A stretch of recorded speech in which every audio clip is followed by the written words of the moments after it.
that say it's recording? Anywhere? Yeah, brilliant. Yay. Okay, so we shall begin. Okay, so hello everyone, and welcome to the training today about the Swift Nest box.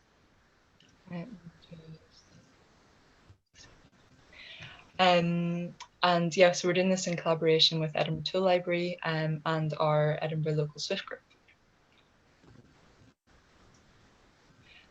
What we'll be talking about in the training is the importance of nests for the swift bird, swifts and the law, so looking at legislation on a national level and a local level, what we can do about it, and then we'll have a nest box making workshop with the wonderful Alice from the Edinburgh Library.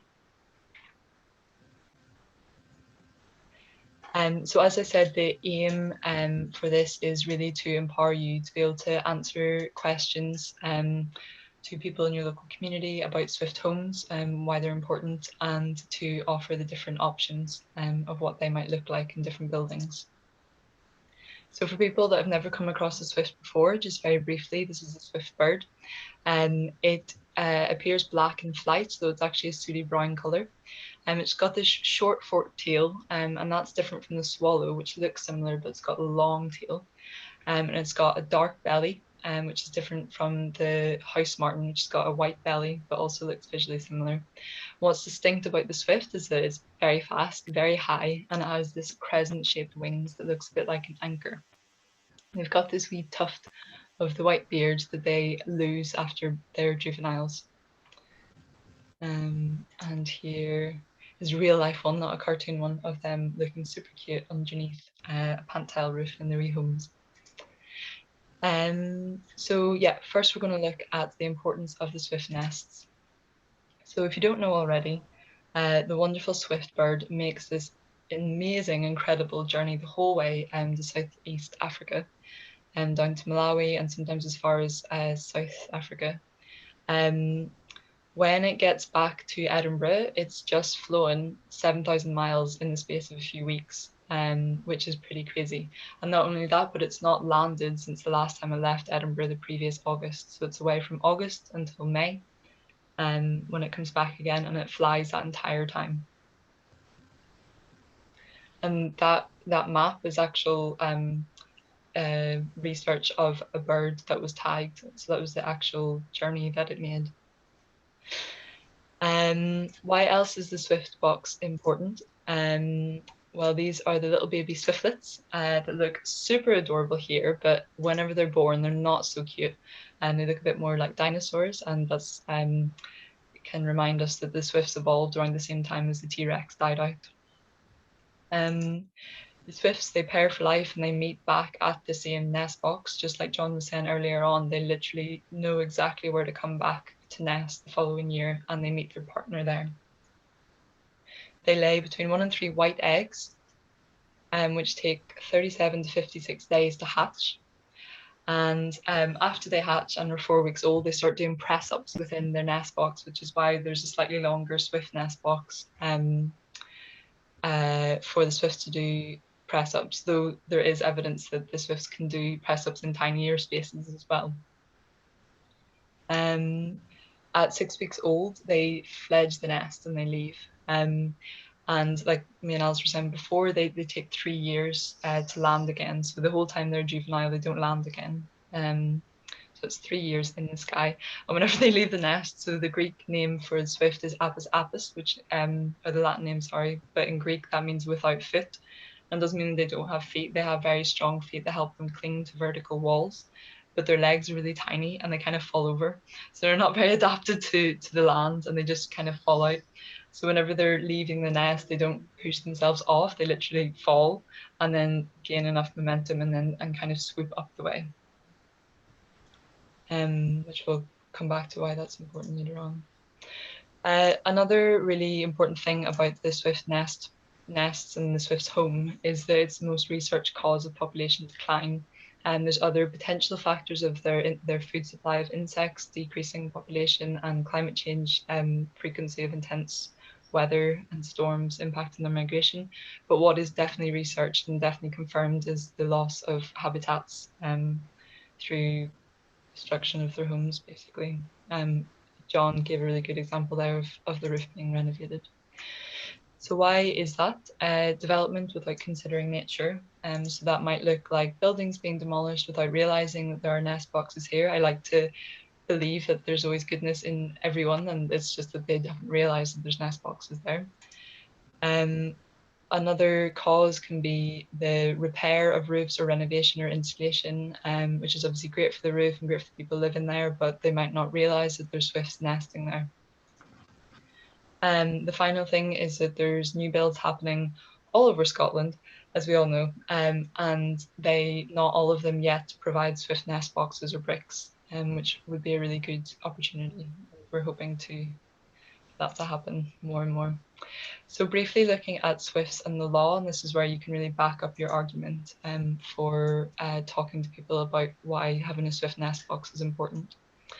So looking at the Wildlife and Countryside Act of 1981 and the Nature Conservation Scotland Act of 2004, it states that all wild birds, their nests and eggs are protected by law and it is an offence to intentionally or recklessly kill, injure or take any wild bird, to damage, destroy or otherwise interfere with the nest of any wild bird, to obstruct or prevent any wild bird from using its nest, and finally to take the egg of any wild bird.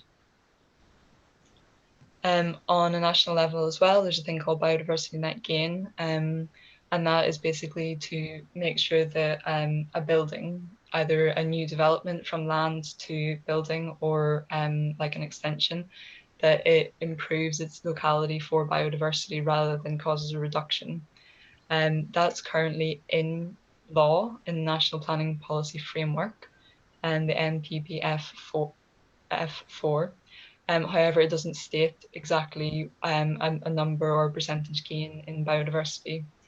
At the minute, that's under review and is like hoping, and there's lots of people working on it, and really, yeah, it's in the first draft basically, that there will be a mandatory 10% biodiversity net gain. That's not going to be confirmed until 2022 and it has to go through a lot of people. So keeping our fingers crossed that it will go through.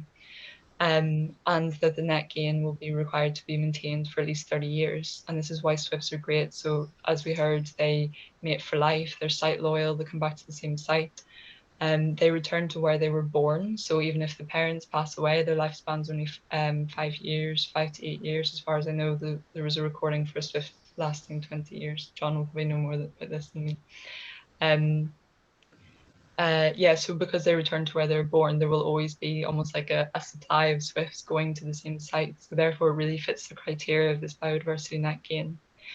The final persuasion factor is that they're very clean creatures. So the swifts eat the adults eat the droppings of the babies and they take their own droppings elsewhere. And that's due to the high protein content that they do that. So they're very clean creatures compared to other birds, which is obviously a very persuasive factor for some developers. On a local level, there is policy in place by the Edinburgh City Council that recommends that we put in swift nest bricks into new developments. At the minute, this isn't mandatory, so it doesn't always happen, unfortunately, but it's a really wonderful step and a really good reference point whenever speaking with developers. So that's all the difficult law, legislation, policy stuff out of the way. Going back to more pictures now. What can we do? So the first and most fundamental thing that we can do is to protect existing swift nests. How we can do that is to identify nests. So they might be under tiles, in holes or walls, in little cracks or crevice-loving species, on the edge of the roof space underneath the eaves, and yeah, sometimes in like chimney cracks as well. We can also use swiftmapper.org, which is an online survey map of where swifts nest. So there's a wee symbol that looks like this, the wee yellow nesting. So you can look exactly in your address, in your area, where is there a where recently has a swift occupied an area. So once you've identified the location of a swift nest box, regularly check the site throughout the year and make sure it's safe. So exactly what John did, he noticed that there was swifts nesting somewhere. He noticed that it was being developed, and he approached them to speak to them. So yeah, if you become aware of a development in any way, do try and speak directly to the homeowners. Again, like I said earlier, I really hope that people just are good and don't know about some things, and spreading awareness about it is all that needs to happen. So despite what I sometimes am like, you don't always have to go in all guns blazing and angry. Like maybe they just don't know, and you just have a nice conversation with them, and it's all fine. So either the homeowners or the roofing company, and there's really wonderful examples of this happening as well, where they've spoken to the roofing company and they've been on board about it. There are 4 options to give people, the homeowners or the roofing company. The absolute best #1 gold medal is to leave the nest alone and to not do development in that particular area. Obviously that's the ideal way, but it's not always conducive to the needs of the homeowners. Second prize is to do the roofing work outside of Swift's nesting season. So that's between May and August, so outside of that timescale. If that's done, then that allows Swift nests to be preserved. And then the way that you do that is that they would be marked and the roof taken away and done, and then they would be kind of recreated and access point put back on exactly where it was. And this actually happened in Lingfield down in Surrey in England. And they did exactly that. They removed the old stone tiles, marked the positioning of the sites, the nest sites, and replaced the stone tiles. And the swifts came back the next year. Third would be that where the nest has to be taken out or covered up, then to install the human-made nest boxes in an ecologically sound way, which is what we're going to learn today, and the different options of what that looks like. What I call the wooden spoon prize is that the the roofing works have to go through and they have to be done. But bearing in mind what the law is, the access point for the swift nests cannot be covered up. They have to be free for the nests to come in. So that's where you can get out the legislation and policy and start shouting at people, I think. Maybe not the best advice to give. So the different type of swift nests. So during the construction phase, swift bricks are the best thing. The one top right here was an RSPB and Barrett's design called the Manthrop bricks. As you can see, it looks the same size as a brick, but it has a larger part at the back, and that's to go in between the brick and the internal wall. There's also these S bricks, and they kind of get built within the wall, so you can see the insulation on the inside of the brick, and the box extends to be the depth of the brick plus the insulation, so it still fits within the wall cavity. More options are the S brick design, Swift bricks, and that's by Schwegler. Is like a very popular company that sells the Swift bricks. And as you can see there, they go in between the internal wall and the outside cladding, and there's just enough space. You can also put in Swift bricks after the construction phase. It's obviously a bit trickier, but it has been done. So here's an example. Here's the bricks. They took out the existing bricks within the wall, and they covered them up, and they inserted these style of bricks. And there's different suppliers just for reference, in the guidance for Swifts and development in the Edinburgh City Council website, which is linked here. And there are different options about what Swift bricks are recommended. Looking at stuff that can be put on in retrofitted and more like externally placed, the nest boxes that we're going to be doing today, either these can be pre-made or done using naturally treated exterior quality plywood. You can also put in the Swift bricks into the gable ends. So as you can see here, they've been put in to the roof space, and then a hole drilled into the wall for the Swifts to access. And that's the gable ends, which means kind of like ends of the house. And they can also put underneath the eaves, which is called the soffit design, and it's basically a big plank of wood that's partitioned into smaller nests all along the guttering, so kind of parallel to the guttering. They can be put into pantile roofs, so the wee like hooded ventilation tile of pantile roofs is perfect for them to be able to come in. And then if you build a wee swift nest box behind the tiles, that's another place that they can nest. I know this is so much information, but just take what you what's relevant to you. A few more examples. This one is from a church. So they have the access points in the belfry tower, and then they've just put a couple of nests side by side there. And there's an amazing example of two churches in Edinburgh that are doing this just now, which is really exciting. I've got some pictures through today. So some of the ecological conditions to bear in mind. So I've just got a few more slides to go. This picture summarizes them all. So 5 meters away from a tree, and that's because predators can be nesting there. 5 meters high, and that's like I said about the swifts, they need to kind of jump out and swoop up again. So unobstructed space, it can be 4.5 meters or 5 or more. For the nests not to be above a window because there's disturbance of cleaning windows or noise that's coming out. And finally, the best location for them is to be facing northeast or northwest, and that's to avoid overheating by the sun. If the only option is south facing, you can put an extra protection of a roof on top of the nest box to give it more protection from the sun. So tree, height, window, sunlight, those are the 4 things to remember about where to locate the nest boxes. A few final tips for improving the success of the uptake of the nests. As I said, the Swiss returned to where they were born. So putting nest boxes where there are recently occupied nests means that there's a higher chance that they will be taken up quickly because the Swifts already know that they're in the local area. And again, you can look at Swift Mapper to look up where Swifts are recently nested. Other tips to improve success is to put a Swift collar into the nest box, and it makes little Swift sounds like a Swift CD, and then they all get attracted to the sounds and they all fly towards them.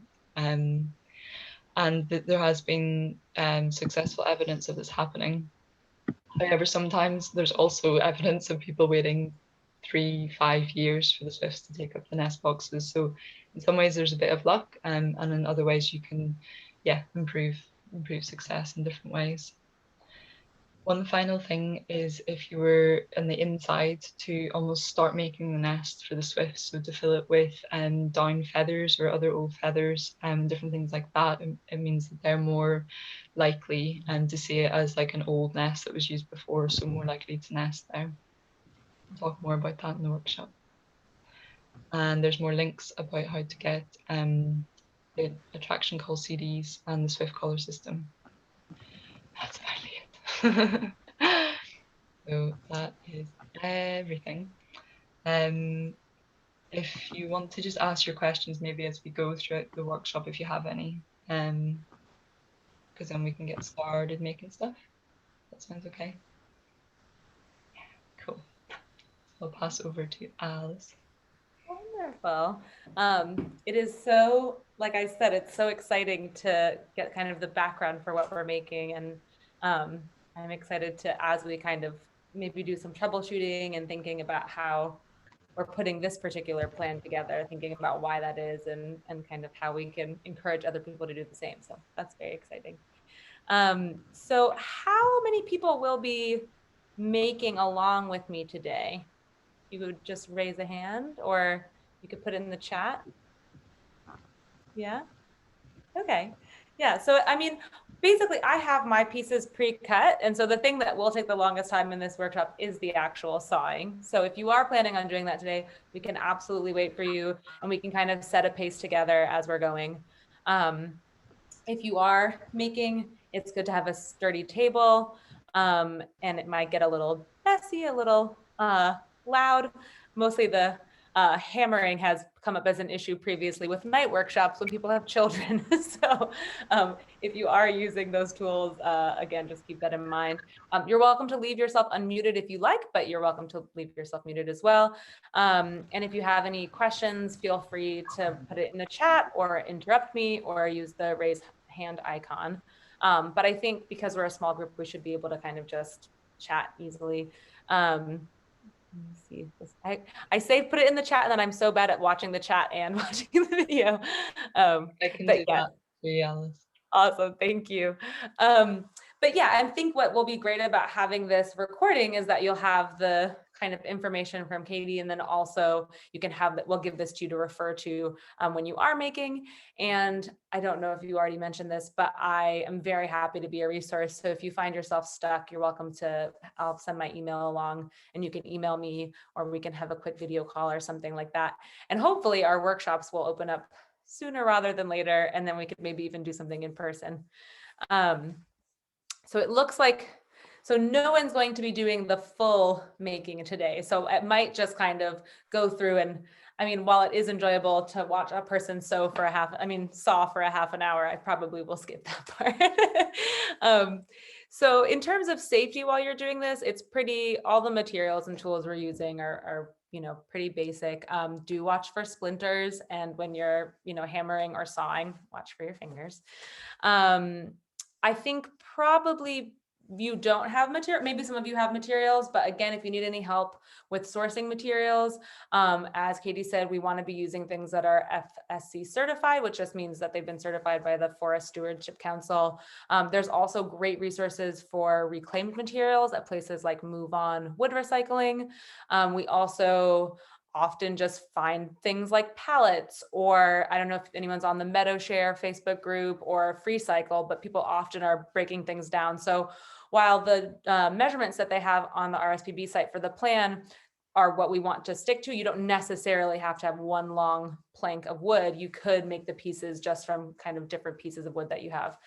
I'm not going to really get into it too much today, but basically if you, as Katie said, you don't want to have anything that's treated. So if you have access to a sander, definitely if you have any varnish or paint on your wood, that doesn't mean it's not usable. You just want to sand it back so that, there's not little remnants of things like that that could possibly be toxic. I will give a small pitch for the tool library, which is that if you do need tools, we are currently doing a limited service for essential tools and click and collect for non-essential tools. But I think with the easing of restrictions, we'll be open for our full service pretty soon. So we have libraries in Leith and in Portobello. So anything that you will need for this workshop, you can get from the tool library. You just become a member. It's a one-time fee, and then you can use as many tools as you like. So I think you all probably got a material list, but just to go over kind of basically what you'll need some sort of handsaw, and we'll talk about later how having a hacksaw or coping saw might be good, just something a little smaller for the actual hole for the swifts to get into, but I'll come back to that later. We'll be using a hammer potentially, or a drill. I would recommend, if you can, using a drill. It's much easier. And if you use screws, it's a lot easier to take your box apart for cleaning, although it sounds like the swifts take care of themselves. So maybe you won't need to do that. But in general, if you can do things with a drill and a driver, it does make things a bit easier. We will be using a few different drill bits. So I'm using screws, which are called PZ2s or Posi 2s. So you just want to make sure that the bits you have match your screws. You want to make sure that your screws can go through twice the thickness of the material that you have. So, you can take your wood like this, or take a measuring tape and just make sure that they go through so that it will bite into the other side of or your other piece as you connect things. We'll also be using a basic drill bit for piloting or pre-drilling holes. Again, when you're working with things that are kind of a thinner thickness of wood, definitely using a drill to pilot or pre-drill is helpful. Otherwise your wood can crack. I'm not sure, Katie, but I think probably the recommendation is between 12 and 18 millimeter thickness of wood. And I imagine that affects the design. We'll talk about that a little bit more later. I wouldn't go, I have like 10 millimeter thick wood, and that was like pretty dicey in terms of getting things centered and making sure they weren't splitting on either side. So I definitely wouldn't go less than 12 mil.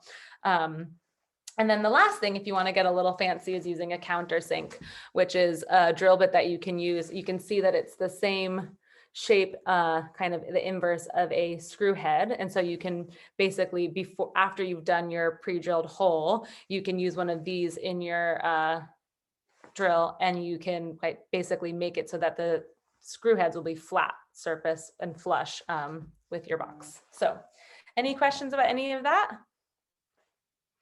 Pretty straightforward. The last little things, which are always good to have for any woodworking project: measuring tape, pencil, and a square. I also would recommend, depending on what your workshop or table setup is having a clamp. I often refer to my hand clamps, and these do great, but it is definitely easier to get a good clean cut. I think, Katie, you were talking about how it's a bit of a struggle when you're trying to saw and use your hand, and it definitely makes a world of difference to have a clamp. So if you can get your hands on one of those, will definitely help. So the first thing, does all of that make sense? Everyone's good to go? Cool. So the first thing you're going to want to do is mark out your pieces with your measuring tape in your square. As you could see in the plan, I don't know if you've been on the RSPB website, or have you shared that, Katie? Have people seen that? I'm not sure, actually.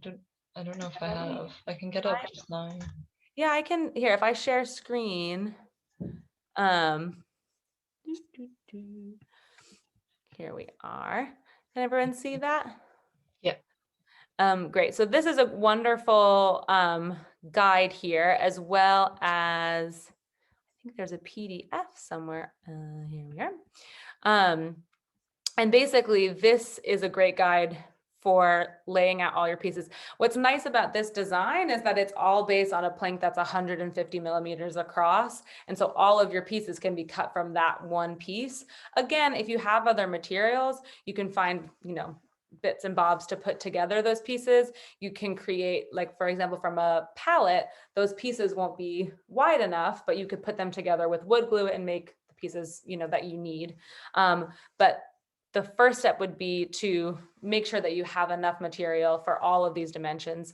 The only thing that I will say about this plan, and Katie and I were talking about this earlier, is that it says that it's based on a 12 millimeter thick wood, but it's actually based on a 15 millimeter thick wood. And the way that you'll determine that when you're working with your material is whatever the thickness of your wood is, the sides, so where it said 120 millimeters, those sides will actually be adjusted for the thickness of your wood. So if you have a 15 millimeter thick wood, you want to do 150 minus twice the thickness. And you'll see why that is when I kind of show you a little bit more of the box. It's basically the way that it rests, the thickness of the wood adds to the height of the box. And so you just want to adjust that for the thickness of your wood. Again, I wouldn't go lower than 12 millimeter, and I wouldn't go more than 18. And that also seems to affect the hole size. I don't know, Kate, if you want to talk a little bit about how those dimensions were worked out, and maybe we can talk then about adding the little lip, which isn't in the plan. Yeah, maybe, John's back in. Maybe we could send out that the equation that you just said, so that everyone can work out their own dimensions for it, if that makes sense. And then, do you mean talk about why it's that size overall?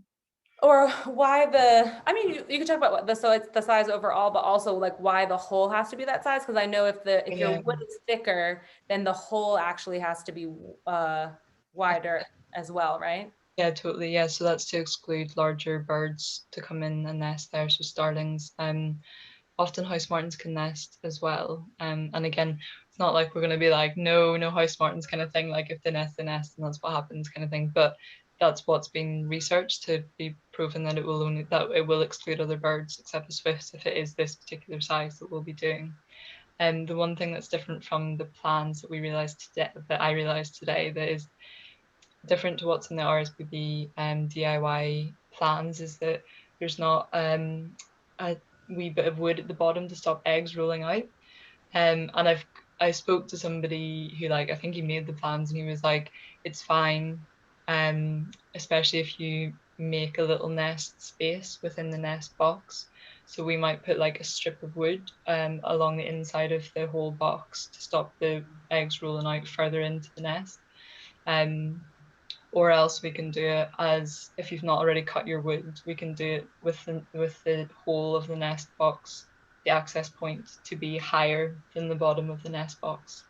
If that makes sense. Like, I can this show a little visual bit. explanation is like. I know I can show on the pieces. I can show what that is, like Yeah. what that can actually look like, which can visualize a little bit more. But is the I guess this kind of answers your question too, Sonia, which is that you have 170 millimeter wide. I think it's okay if it's bigger. Is it okay if it's smaller? Because basically that measurement will be what determines. So it can, from in terms of the actual plans and consistency, that would be fine. The only difference would be you would do 170 minus 2 times the thickness of your wood for the side pieces, but everything else would then just be consistently 170. So you just want to make sure that all of your pieces have one of their, you know, dimensions is not just any of their dimensions, but the right dimension is all 170 instead of all 150.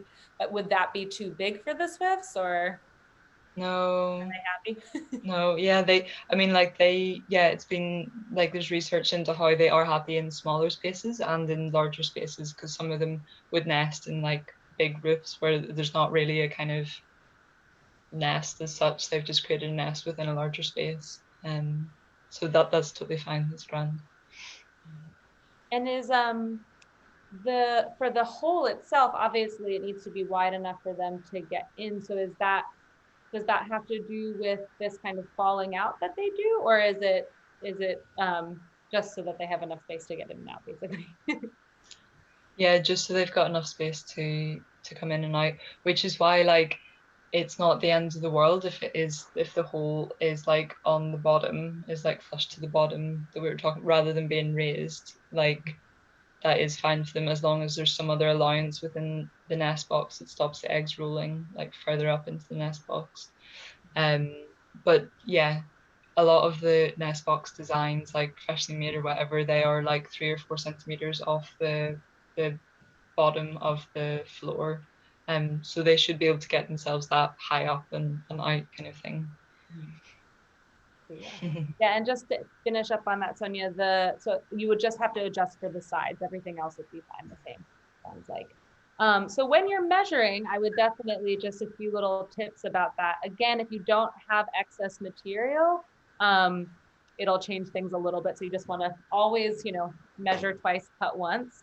If you do have just the exact, I think it's 1.8 meters of material, I would, when you're marking, you want to be cutting actually between the line. Again, as long as you're consistent with how you're cutting, it'll all add up. So don't go, you know, to the left on one cut and to the right on the other cut, because then you'll lose a millimeter here and a millimeter there. And you do have a little bit of wiggle room. I like to call most of my woodworking rustic, which then just makes it okay when things are slightly askew. But again, I don't think the Swifts will mind if you have a tiny lip here or a tiny lip there. And again, if you're not, as long as you're not, I wouldn't recommend working with what I did, which is just the 10 millimeters. If you're doing at least 12 mil, I think you'd have enough wiggle room that if you needed to have a little lip. Again, you'd like it to be flush, and that's the goal. You don't want to get too loosey-goosey with it, because then suddenly you'll have a gap. But it is a kind of forgiving design that way. I think in terms of any other kind of measuring things, just the square, like when in doubt, definitely use a square or a straight edge. There's already enough variety with the using a handsaw, just because it is, again, a little finicky. So try and stay true to your line and then see what happens. Again, I think we have a flexible and adaptive audience of the Swifts. So again, I think don't be too hard on yourself about getting everything precise. But do remember that a millimeter here and a millimeter there will add up. So in terms of the pieces that we have. I know that you just saw the plan, but basically you're going to have a back piece, which will have about 40 millimeters on either side for you to be able to install. So you want to make sure that once the box will sit on this, and you'll have a piece on each side. I think Katie will talk a little bit about install after. You're going to have your top and bottom pieces. Again, these are 150, and then they're the same measurement across, which I think is 370. So 370 this way, 150 this way. And then you'll have the side pieces, which we talked about. So again, this is the only thing that's going to change depending on the thickness of your wood. And I think it's a great idea to kind of send an updated version of that plan with that little equation, which is just 150 or 170 minus 2 times the thickness of your wood. And then the only other thing that's a little bit, as Katie was mentioning, is this front piece. Because I was not diligent and I just followed the plan blindly, I'll have a little bit of a lip on the top of my piece, because I didn't do the basically the measurement correctly, because the thickness of my wood is 10 mil, so it should be 150 minus 10. Anyway, it'll be fine. Again, the Swifts, I think, will forgive me. And then I guess the other thing that we were talking about is with this creating some sort of little lip so that the eggs won't roll out. I think the two kind of options we came up with just a few minutes before the workshop are to either continue with your handsaw and cut a piece 3 centimeters, 3 millimeters, 3 centimeters, 3 centimeters, 3 centimeters up and here. And then you can take that piece, and once you have your box together, you can wood glue it, between here and your side, and that will give the little lip and also allow for enough space up. If you haven't cut your wood yet, which I don't think you all have, you could also, if you have a jigsaw, it would be a lot easier, but you could do it with a coping saw or a hacksaw. You could just do the same measurements for that hole here, just move just move it up, and then you just go in and do your cuts in here, allowing for that 3 millimeters on the bottom. Does that make sense to everyone? Yeah, happy? Okay, so now I think we can, we'll imagine that everyone has measured and cut their things. I would say in terms of just kind of some hand sawing techniques, people who know how to use a handsaw and use it all the time make it look super easy. I've been using them for 10 plus years and also cheat often with my chop saw, my bandsaw, and I've gotten used to those nice power tools. And I will say, just be patient. If you have a little bit of spare wood, practice a bit. It seems like it should be really simple to get a straight line, and somehow it the saw bends, you're askew, whatever it is. So definitely just be patient with yourselves.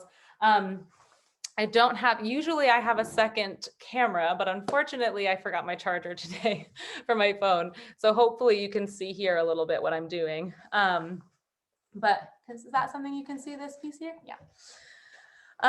So this is just a basic handsaw. Again, there's lots of variations on this, so whatever you can get your hands on, or again, if you want to come to the tool library.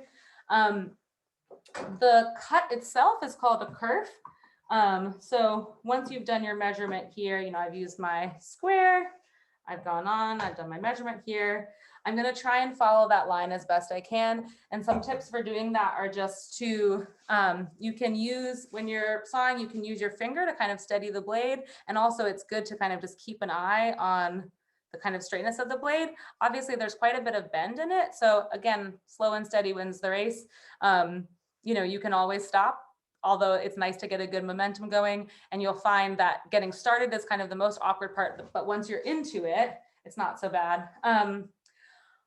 Again, I wouldn't do this if I was like really precious with my wood, but because again, I'm using reclaimed materials, I like to start my cut by just doing a few little back pulls like this. Again, it can cause some kind of chipping on the sides, but I find it a lot easier that way. And then you can kind of get into your rhythm a bit more once you have that.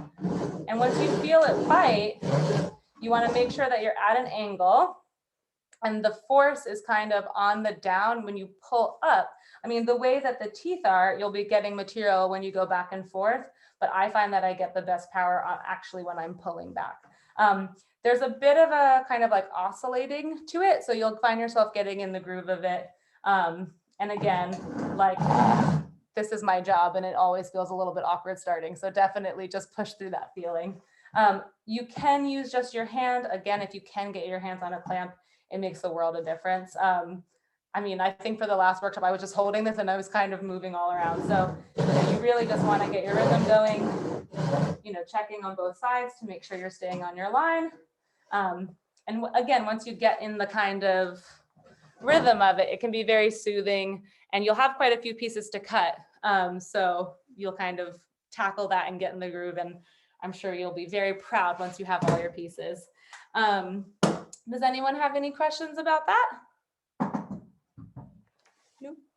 Okay. So now that we've cut all of our pieces down, I think I mentioned before, you just want to make sure that you have the right drill bits for your screws.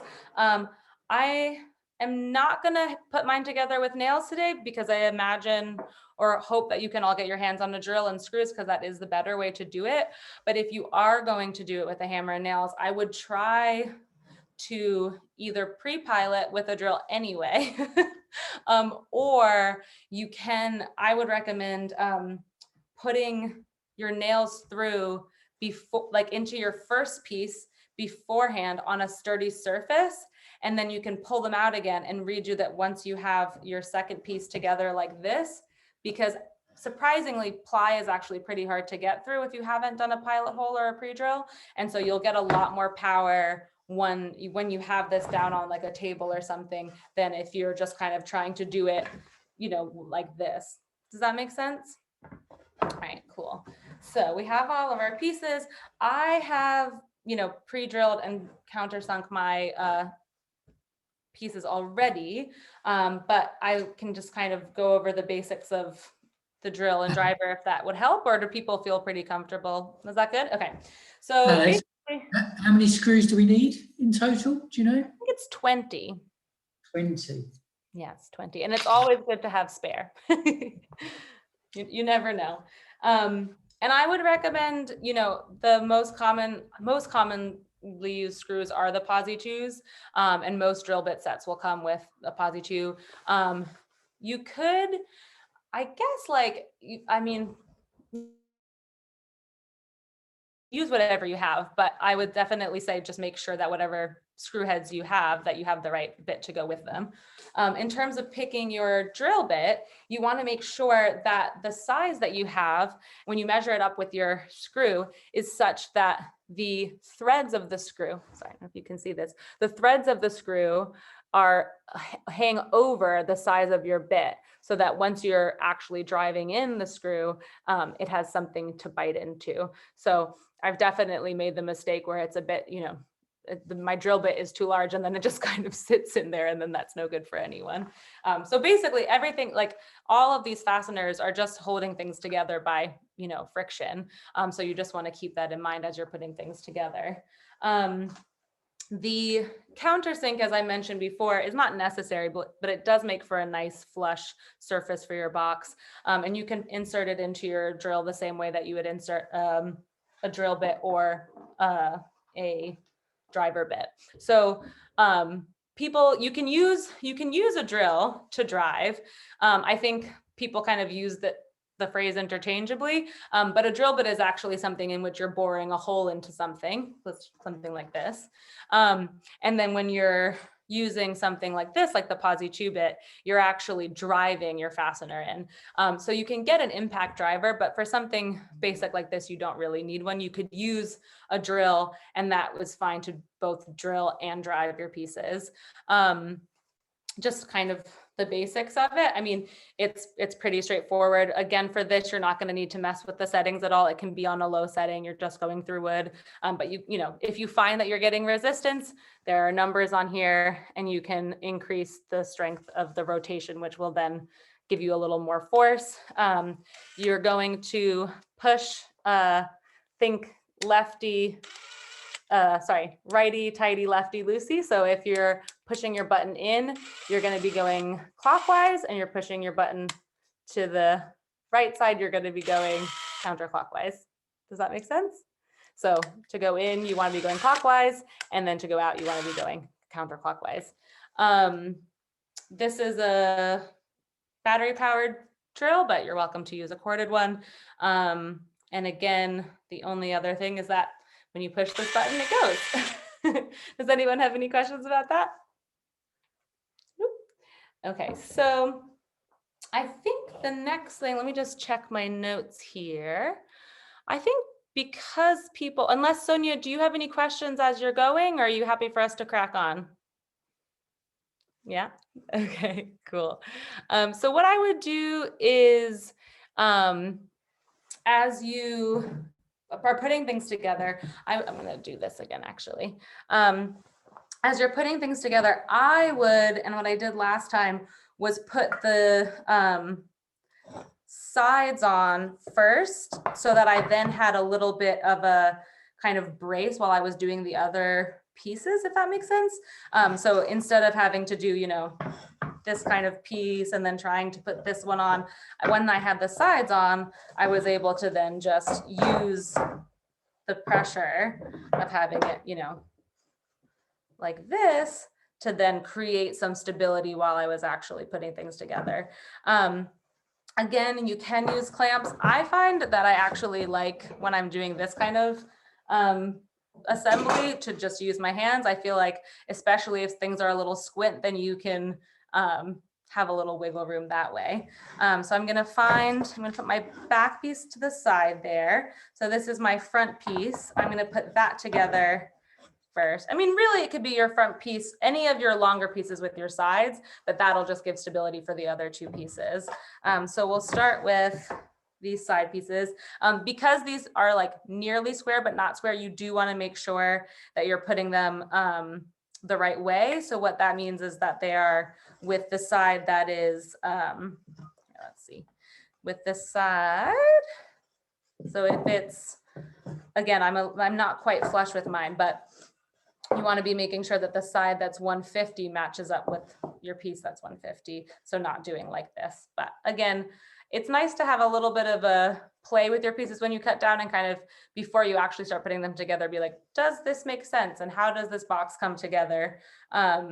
Because you'll feel a little silly if you've just, you know, put a piece like this and then nothing adds up. I always think of it kind of like Legos, that you're like doing a little bit of a, you know, just kind of a loose assembly job before you actually start putting things together. I think actually on the RSPB one, they do say you can use wood glue, which definitely will make things really secure. But I personally have been trying to move away from wood glue. It's amazing, and it's really great when you're like trying to do quick projects and don't want to do a bunch of like joinery. But I just feel like it's nicer to be able to take things apart. And once you've glued something together, it's super tough. So you won't be able to take anything apart. So those are my two pieces there. So I'm going to just start with, I'm actually going to use this little side piece just kind of loosely there to offer some support. It'll probably kick out, but so I'm just going to line up my side piece here with this is my top. And you just want to make sure that it's flush on the sides. Again, when you're putting in your pilot hole, so you're pre-drilling before you put in your screws, you want to make sure that the screw is going to go in between the middle of this piece, so that it's not going, you know, out to the side in either way and really catching on there. That's again why it's better to not use 10 mil thick ply, because it just doesn't give you a lot of space or, you know, room for error. So if you had a kind of thicker wood here, you still want to get it in the center, but you'd have a little bit more wiggle room on either side. So I have that all lined up. I'm going to pick my screw here. Again, I'm just kind of loosely holding it together, just with basic pressure, making sure my drill's going clockwise. And I hold the screw a little bit as I'm putting it in, but do be careful. It will give you a little bit of a pinch if you do it too fast. There you go. So that's the first one. And with every screw, it all gets easier. So now I have that one in. I can make sure this side is flush. It's looking good. Do that here.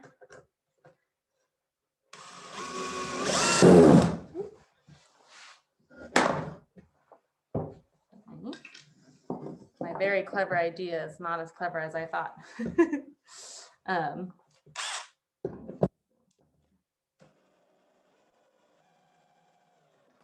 Great.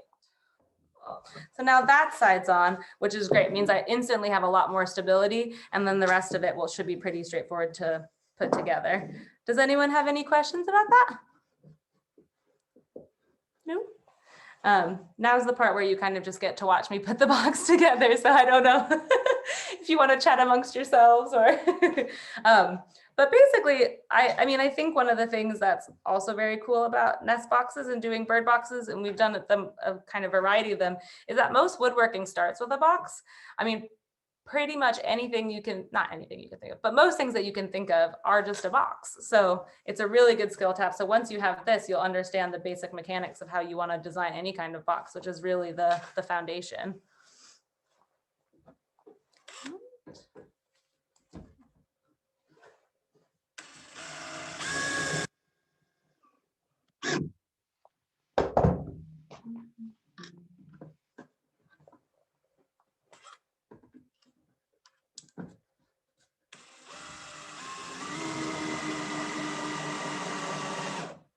Right, so that's my top there. So now I'm going to put on my bottom piece.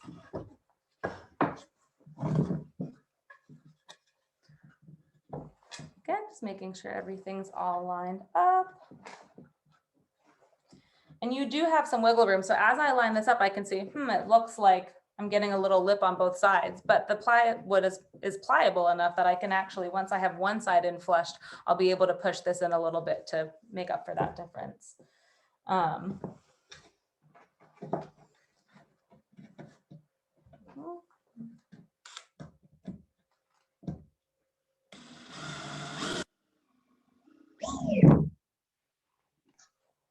This is like weirdly therapeutic to watch. Good, I'm glad. It's like watching like a person make a cake or something on those like online videos or something. I don't know. I know I've done a handful, I've attended a handful of workshops, and it's funny because you always think I'm going to get the materials together and do it along, but I actually now just don't even try because I just enjoy watching people do things so much. It's like an interactive movie or something. Yeah.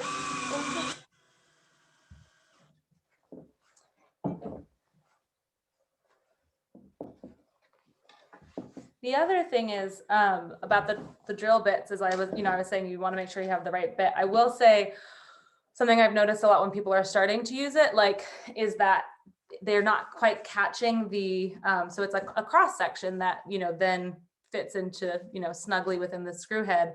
And it feels like, again, even after doing it for so long, sometimes things just don't quite fit right. And that could be that your bit has been worn down, or it's just not quite the right size, or you thought you had one screw head type and you had a different one. So you want to be careful that if you're not actually driving in the screw and it's just kind of the drill bit head is just kind of swimming around in there, to stop, because what that can do is strip the screw head and then you'll just have a stuck screw. So definitely, I'm kind of harping on about it, but you definitely want to make sure that you have the right drill bit for your screws.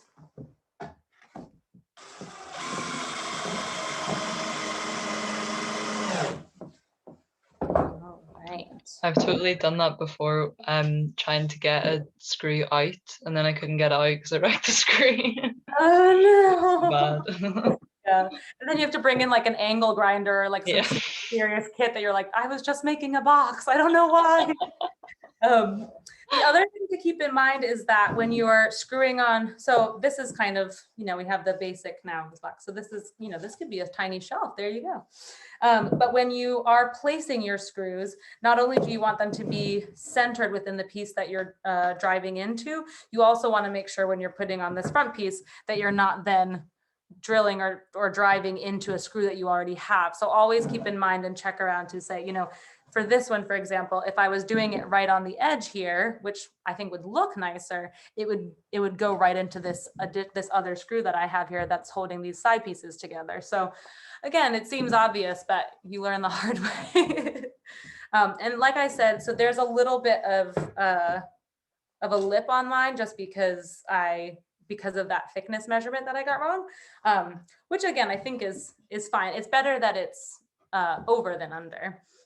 So once we get this front on, and I guess I could just do that kind of additional lip with you all watching, but I think I'll probably do it after the workshop so that this can actually be a functional nest box. And I think, Katie, will you share that little nesting square as well? Yeah, totally. Yeah.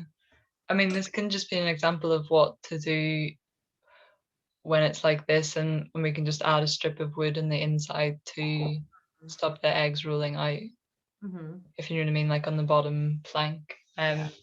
If you or anybody's able to make that little like square nest shape, then that's fantastic. And that's really recommended of, yeah, like I said, encouraging the swifts to see that as a pre-made nest almost, and it's a higher chance that they'll take up the nest then.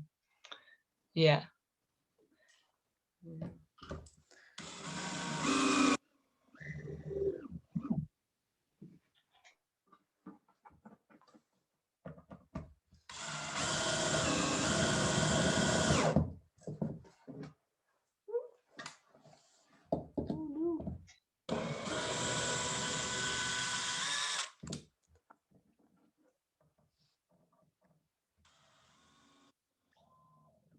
So I just went into the wrong hole and came out the other side. So that's a good reminder to, if you do put your screw in the wrong way, just to get it out, you'll do the same, but in the reverse. So you'll flip this switch, and then you'll be able, with the bit going counterclockwise, to then take the screw out as long as you haven't stripped it.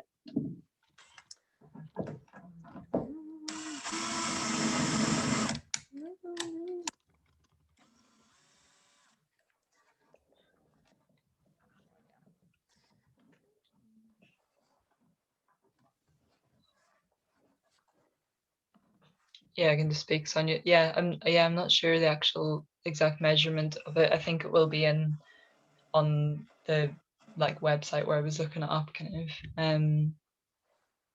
Yeah. I mean, yeah, totally makes sense for it to be a certain measurement, because like swifts have different size nests and stuff. But there probably is just that, like, the size of the nest, that it just fits within that. Yeah. What was the question? About what size the wee square thing is. That I'm sure has a name to it. The wee square thing for now. So this is what the box will look like, with the exception of the fact that, you know, you'll want to cut 3 centimeters up from here. So what that would look like if you were to cut with where's my pencil here? So if you were to, actually let me just grab a little strip of wood.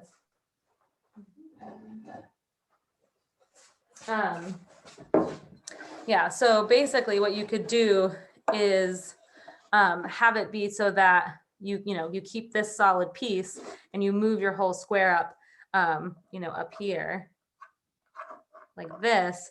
And then if you cut in here, you wouldn't be able, you wouldn't be able, you could maybe do it with the handsaw. It would be impressive because you would have to cut away on the diagonal. It would be fiddly. I would definitely recommend a coping saw or a hacksaw, something small that you can get in there and do the cut like this with this piece. Or, as we're saying, if you've already cut this piece, or you don't have the right tool, you could just cut the piece as you would with the additional 3 centimeters, and then just add a little bottom piece in here. Is that kind of the right adjustment, you think, Katie? Mm-hmm. Yeah, and if that fails as well, then just putting the nest, the wee square thing, or the wooden strip in the inside, to avoid rolling. But yeah, I think ideally having the little raise is good. Yeah, and so then for the back, you just want to have your measurement be this piece will overlap here. That's about, like I said, I think it's 40 mil. And again, I think we'll talk a little bit more about why that is for installation. Again, this is because my box is not flush with the back as it should be. It's a little bit more fiddly to kind of know where I'm putting in the screws. I mean, I've done it before, so I know where to do it, but if it's flush, it should just be pretty easy to, again, you can kind of look at the side and go, okay, that's whatever the thickness of my wood is, I want to be in the middle of that, and then you can estimate it there. If you're someone who likes to take the measurements on everything, you can absolutely mark where you want your screws to go based on the measurements from the interior. Alice, so before you screw it, I was also reading about today about like it's really good to have the roof to allow rain to run off. It's not necessary, but it could potentially make the boxes last longer. So I wonder if you made the back one flush to the bottom, if you know what I mean, and then had the lip at the top of it. So make the back flush to the bottom and have. And then the lip is at the top. Yeah, and then yeah, and then could you then put like a plank on top that has a little tilt? Do you think? Yeah. So you could definitely. Yeah, absolutely. So for this, for the way that I have it done now, it would be a little bit tricky, just because this lip exists here. But what you could do is create, I know that design is based on 150 mil plank, but what you could do is have this back piece be thicker, and you could do that by, or I should say wider, and you could do that by adding another strip on top, or if you have the spare material. And that way, like you say, Katie, you just from the elevation of that, you can just create it. And what you would want to do, I mean, if you had a wood shop and you could do a mitered cut, which is a cut on an angle like this, or a beveled cut, you could have it so that it rests, flush on that diagonal. But if not, you can definitely just make sure, again, that you're getting into the center of the thickness of your wood, and you can just have a screw that goes down. You just want to make sure, I imagine, that the screws don't get into the actual box itself. So even using smaller screws that are long enough to go through the top of that piece of diagonal wood and get through to here. But in terms of the structural integrity, they don't need to be, they should be fastened on there, but they don't need to be like super, super fastened on there just because of that design. So you could absolutely take something like,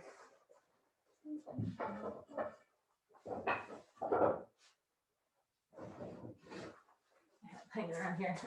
So you could take something like this, and add it to your piece there. And then just, it's not quite long enough, but do something like that. That's a good idea in terms of runoff. It also seemed like, maybe this is for a different workshop, but that some of the designs that you were showing, Katie, have that. And basically what you could do, like have the roof itself, not an additional roof, but the roof itself. And to do that, all you would have to do is I would probably say, make this measurement for the front the same, and then just make the back much higher. And then you could have it be, you would have to cut your side pieces on the diagonal as well. But if you could make that adjustment and just have that be part of the actual structure. Does that make sense? Oh, yeah, Brill, thank you. Yeah. It's so much nicer to be in the workshop doing these workshops, because I can actually go and run and get pieces of wood. I did a few from home and I was like in my tiny flat and I was like, I don't have any material. So I'll just put this on there.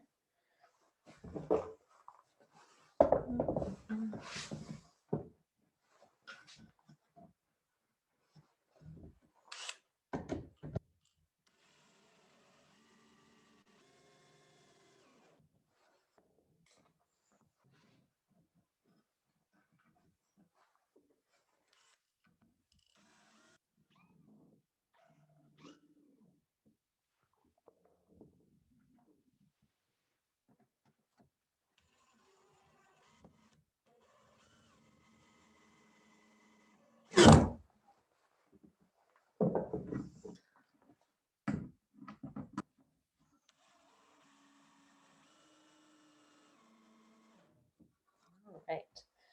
And there you have your, this way, your nest box. I think the only other thing I mentioned was if you wanted to do sanding, and I think the design or the one that I saw in your video, Katie, you had a really beautiful little decal of a swift. I don't know if you drew that yourself. No, I but didn't. it's wonderful, but without, obviously you want to leave things unvarnished and unpainted, but I think something like that would be okay. And you could certainly sand your edges. Again, it doesn't sound like the Swifts interact at all with the exterior of the box, but certainly if you wanted to get really delicate, you could kind of just, make sure the edges where they enter. And you can just, I mean, you can get sandpaper pretty much anywhere, but you can do it by hand. You can kind of wrap sandpaper on a little block of wood and use that as a sanding block to get into little interiors like that. But I think that's kind of the box part of things. Does anyone have any questions about that? Sarah's just asked, can you get away with sanding if you're using a rough wood like pallet wood, or should you plane it? If I can answer that. What I understand is that they don't mind rough wood, like they actually quite like it. But the sanding it is would be largely to get away the treated wood. So if it is pallet wood that looks like it's heavily treated or might be toxic to animals, then it would be really good to sand that down and then put natural teak oil or something like that on the external aspect of it. But I think you're right about the kind of entrances and stuff. It would be nice to not have jaggy bits of wood coming out of there just in case. Yeah. And I think sanding, certainly, like you say, there's so much nice wood in the world that's been covered up with horrible varnish and toxins. Some of it, it's definitely worth, pallets are a wonderful source, but some of them are covered in the way that they're set is with a toxic chemical. So definitely, they all should have a stamp. So definitely make sure, where you're getting things from, because it might be a varnish or it could be something that's seeped farther into the wood. Ooh, doesn't sound good. You want to talk a little bit about the installing? I think it's pretty straightforward, and I can talk about the wall plugs and stuff like that, but I don't know if you have anything you wanted to say first. Yeah. Graham's just got a wee question here first. We can, if you don't get wood the right height, did you say you could just glue it with wood glue? How would you clamp that well?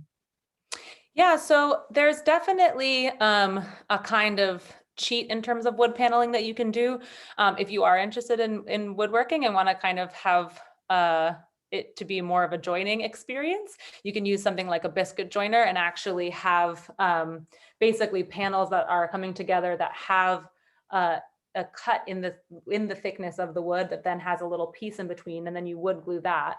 That's a tighter joint, but you can absolutely do it with wood glue. I actually have some paneling here. We've been putting these together for little free libraries, and you can do a combination of again, just like wood glue. You want them to be the same thickness so that they'll be flush with each other, but again, unless something is sticking out or is dangerous, I think there's some flexibility in terms of, you want it to be watertight, but wood glue is water resistant. And as long as you get that in there, you should be okay. And then basically you would just line these up, wood glue them together. And then as you said, use a clamp and just clamp them and leave them that way. And then you should be able to either sand them down to make sure that they're really flush.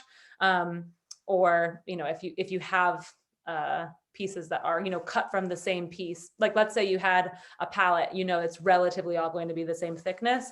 I think the variation in that would be minimal enough that you should be okay. Just when you are doing the wood gluing, just make sure it's covering all of the cracks so that there's that water resistance there. It certainly wouldn't hold up for as long as having, full pieces, but it definitely would do the trick.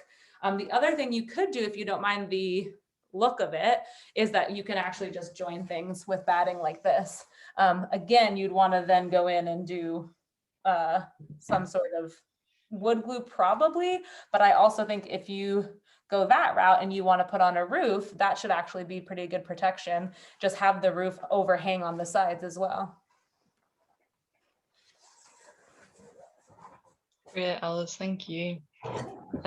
Yeah, I'll just say a few wee points about what I was learning today from a lady that works in the World Heritage Site of Edinburgh in terms of like importance of listed buildings. So Edinburgh is like obviously largely has a lot of historic buildings and a lot of protected buildings. If you want to put up a bird box onto a listed building, you need to get a listed building consent form. And that's buildings can be listed A, B, or C. So for all three categories, it needs a listed buildings consent form. So just wherever you're putting it up, check that.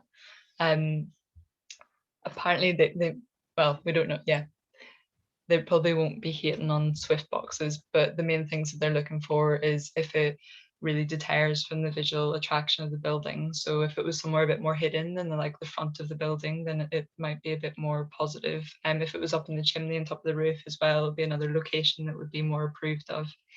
And the other thing from her was about using stainless steel screws so that you don't weather the rock, so that the rust doesn't weather the rock too much.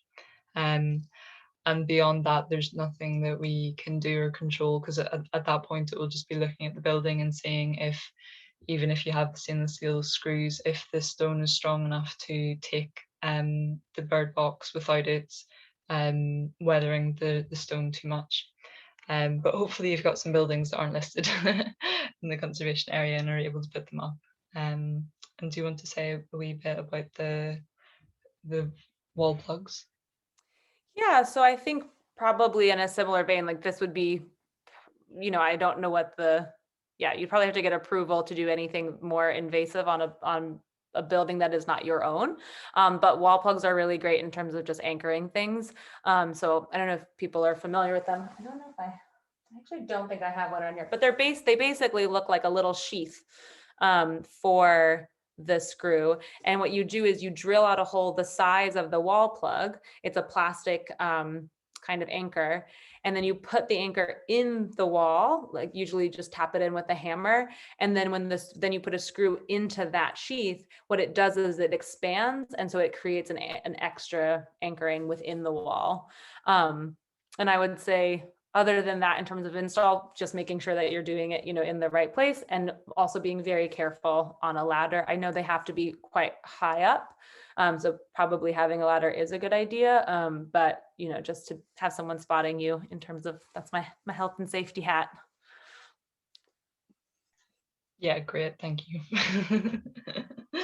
Yeah, and Sonia was just asking like examples of tenement blocks, and I'm not sure exactly. There was there's different reasons why they get listed. So one can be like, what's the structural integrity of the area around it? So if it's like a block of tenements, no, you can't knock down the one in the middle kind of thing, and that's why it's listed. So it could well be. But as I just said in the messages there is a website where you can check all the listed buildings, and I can send that out with this video, or we can put it in the information beneath the video and stuff, because I can't remember just now what the website is.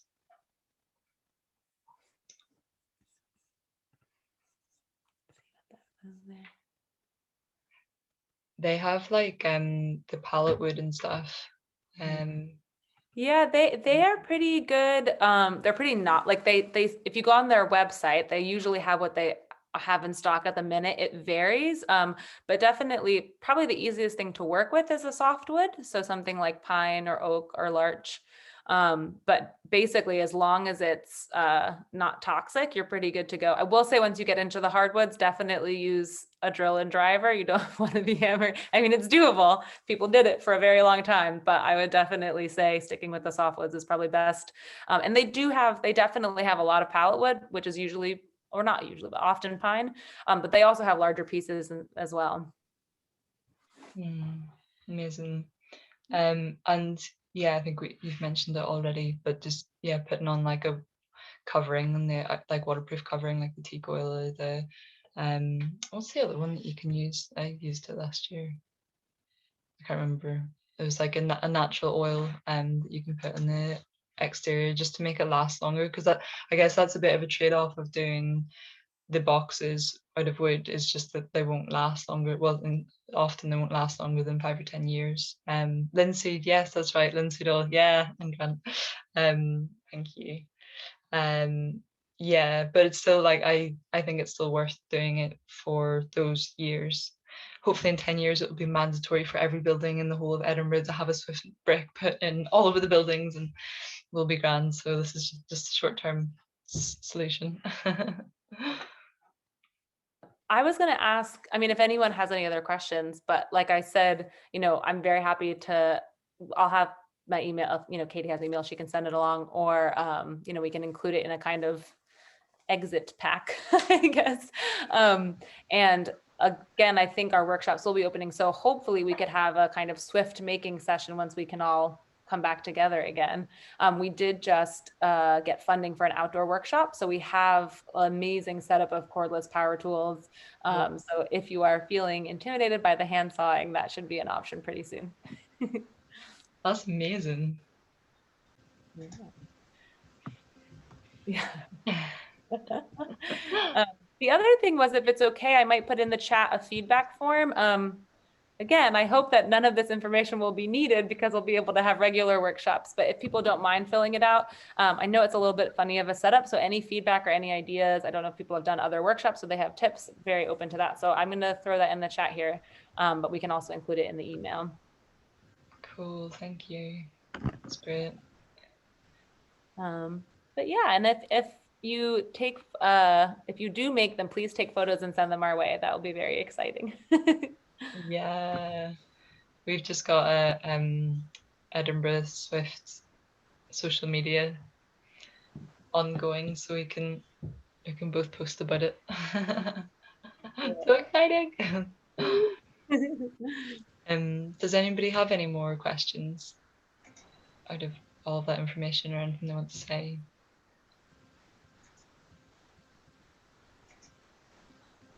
John, have you got any input? No, I lost the computer tab crashed. I'm back again just now. No, I don't think there's anything more just now. Grand. No worries. Does anybody have anything that they have made so far? Even if it's a sketch. present your work. Oh, we've got a shell! Amazing! Well done. Well done. Amazing. Sonia, did you manage anything outside? Did you leave it outside? I left it outside. Oh well. We'll see it in time, I'm sure. Julian, did you manage a sketch? No, I'm just relying on my head so far. Well done. Cool. Nice one. Well, I think that's everyone then. But yeah, thank you so much for coming. That was really great. Thank you so much, Alice. That was wonderful. Oh yeah, thank you. Great to have all the basics, and we can send it to people that have no understanding of, well, I don't know, might not have any experience in carpentry and stuff, and they'd be able to, it would be accessible. So that's really brilliant. Yeah, and again, like I'm always available. So just reach out if you find yourself in a pickle. Yeah, thank you. Okay.